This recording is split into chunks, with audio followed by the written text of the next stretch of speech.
Join us today as we take a look at some of the deadliest submarine accidents in Soviet and Russian history. Number 6. The K141 Kursk. The sinking of the Oscar II-class nuclear-powered submarine, Project 949A anti-submarine K141 Kursk, on August 12, 2000 in the Barents Sea, marked one of the most tragic incidents in the history of submarine disasters.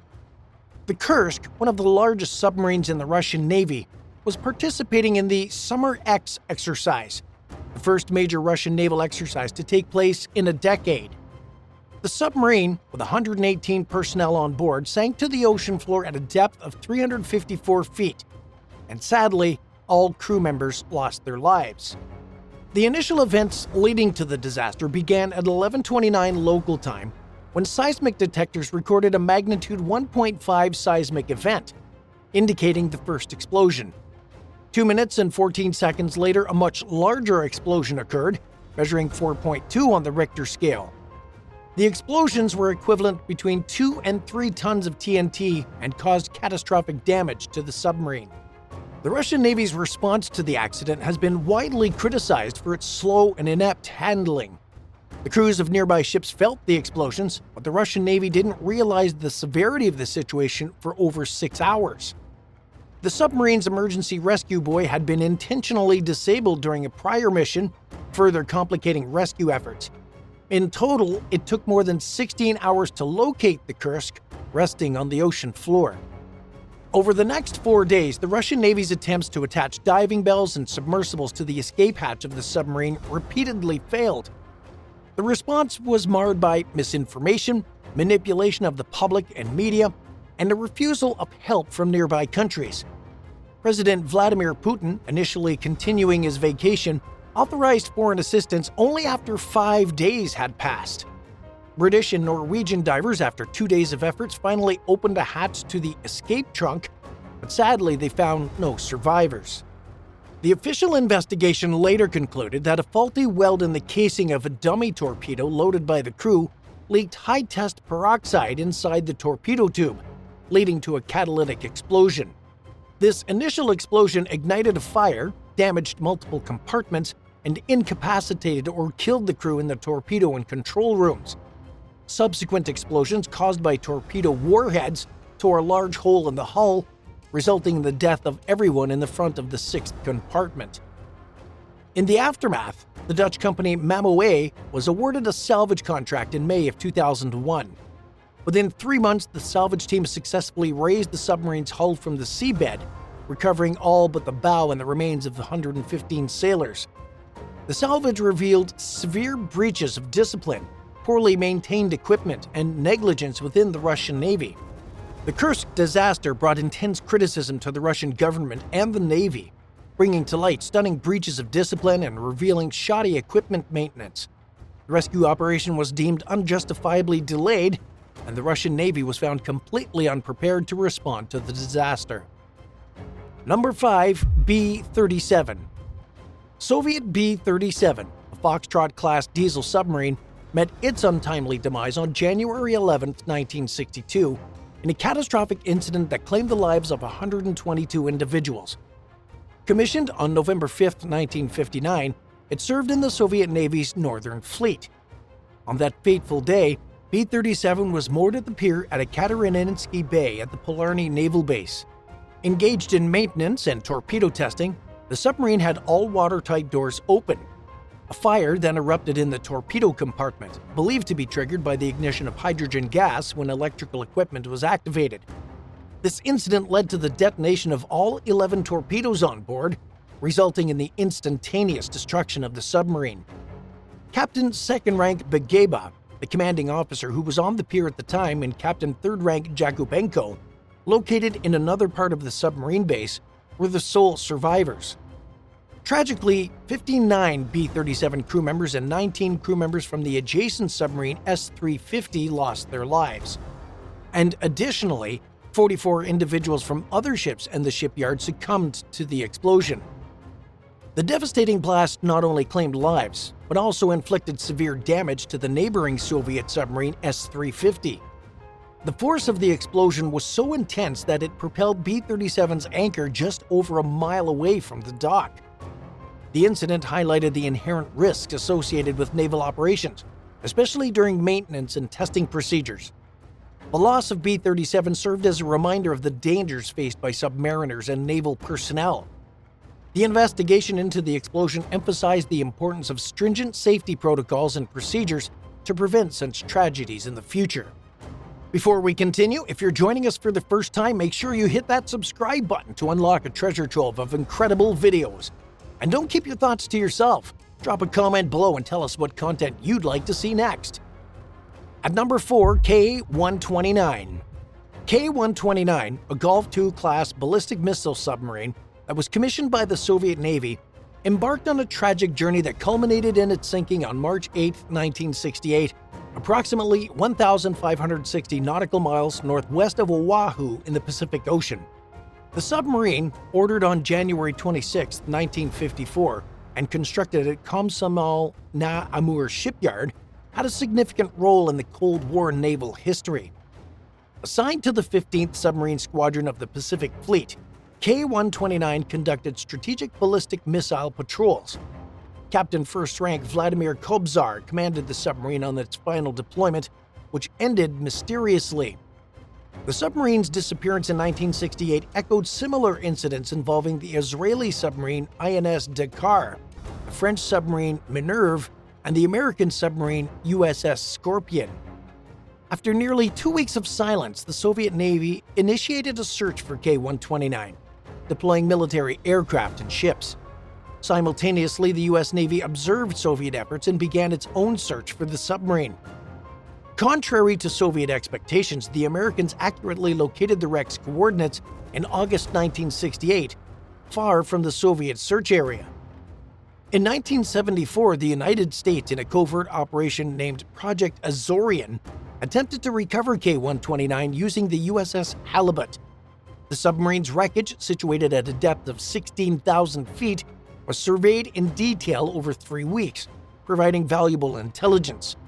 The project's cover story involved the Hughes Glomar Explorer engaging in commercial manganese nodule mining, ensuring that the salvage attempt remained secret. The recovery, though partially successful, encountered challenges.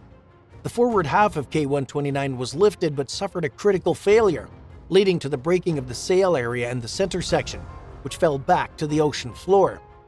The salvage section was classified, but the Soviet assumed that the US had recovered torpedoes with nuclear warheads, operations manuals, code books, and coding machines. Seymour Hersh of the New York Times uncovered details of Project Azorian in 1974, but the story was kept from publication. The next year, though, in 1975, media coverage exposed the project, leading to public awareness of the clandestine operation. The recovered section of K129 contained the bodies of 6 men, who were subsequently buried at sea with full military honors due to radioactive contamination. The causes behind K129's sinking remain debated. The Soviet Navy proposed that the submarine, operating in snorkel mode, slipped below its operating depth. Alternative theories included a hydrogen explosion in the batteries, a collision with the USS Swordfish, a missile explosion from a leaking missile door seal, or intentional or unintentional scuttling by the crew. The K129 incident, with its covert recovery attempt and ensuing secrecy, represents a fascinating chapter in Cold War naval history. As of 2018, the project's files and evidence remain classified, leaving some aspects of this underwater drama shrouded in mystery and intrigue. At number 3, S80. The Soviet submarine S80, originally a diesel-electric submarine of the Whiskey class, experienced a devastating event on January 27, 1961, resulting in the loss of all 68 crew members. This submarine, whose construction began on March 3, 1950 at the Sormovo Yard in Gorky, was commissioned into the Northern Fleet on December 2, 1952.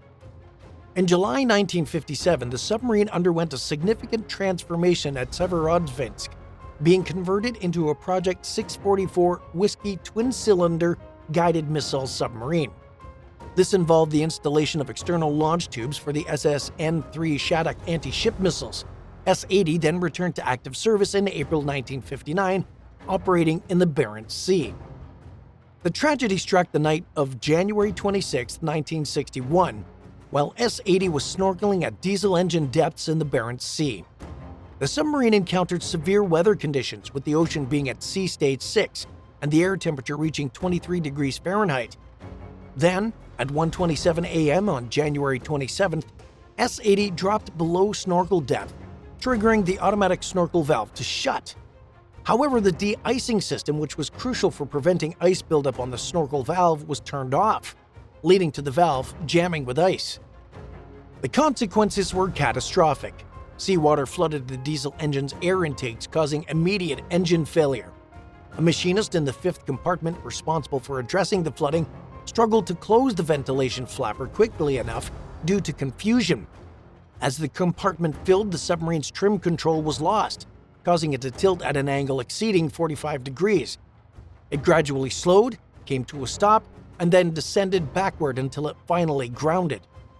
The impact crushed the second, third, and fourth compartment, leaving 24 crew members who were located in the aft compartments as the only survivors. Despite their efforts to escape using the IDA-51 apparatuses, all 68 officers and men aboard the S-80 perished. And sadly, their fate remained unknown for 7.5 years. The wreck of the S-80 was discovered on June 23, 1968, by the salvage vessel Altay, resting at a depth of 643 feet. Operation Depth was subsequently initiated to salvage the submarine. The salvage vessel Carpathia, built by the Nikolaevsk shipyard, played a crucial and pivotal role in this mission. The wreck was raised from the ocean floor on June 9, 1969, and was subsequently transported to Miss Terabisky, suspended under Carpathia. Then, on July 12, 1969, S-80 was lowered to the bottom of Zavalishyn Harbor at a depth of 167 feet. And on July 24 that same year, it was raised to the surface. A government commission led by Vice Admiral Grigory Sheridan studied the wreck and identified not only the immediate causes of the submarine's loss, but also 2 additional errors that compounded the accident. The crew's failure to shift propulsion to the electric motors and their neglect to perform an emergency ballast tank blow resulted in the tragedy endured by Soviet submarine S-80. At number 2, K278 Komsomolets. The K278 Komsomolets, known by its NATO reporting name Mike, given its designation as a Mike-class vessel, was a groundbreaking Project 685 Plavnik nuclear-powered attack submarine of the Soviet Navy. Commissioned in December of 1983, it stood out for its unique submarine depth rating, having reached an astounding depth of 3,350 feet in the Norwegian Sea in 1984. This achievement solidified its status as a remarkable vessel in the Soviet military inventory.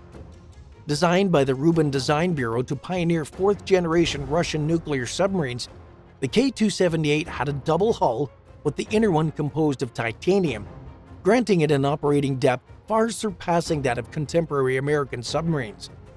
The pressure hull comprised 7 compartments, including an escape capsule, offering a safety zone in case of an emergency. Despite initial intelligence estimating its speed based on incorrect assumptions about its power source, K278 was revealed to be powered by a single OK650B-3 conventional pressurized water reactor. Tragically though, K278's operational history was cut short during its 3rd patrol in the Arctic Ocean in 1989. A serious fire erupted in the aft compartments due to a short circuit, leading to the submarine sinking in the Barents Sea. But remarkably, the crew managed to surface and distress calls were made. However, many of them succumbed to the harsh conditions before rescue workers arrived. Out of the original 69 crew members, 27 survived, and 42 others lost their lives. The sunken submarine, lying on the floor of the Barents Sea, about 1 mile below the surface, still holds its nuclear reactor and 2 nuclear warhead-armed torpedoes. The aftermath of the incident revealed plutonium leakage from one of the torpedoes, leading to subsequent efforts to seal hull fractures and contain the radiation. The Komsomolets Nuclear Submarine Memorial Society was established to support the families of lost submariners, and annual commemorations remember those who perished. Ongoing monitoring by the Norwegian authorities ensures environmental safety, with recent expeditions noting emissions but confirming no threat to the surroundings.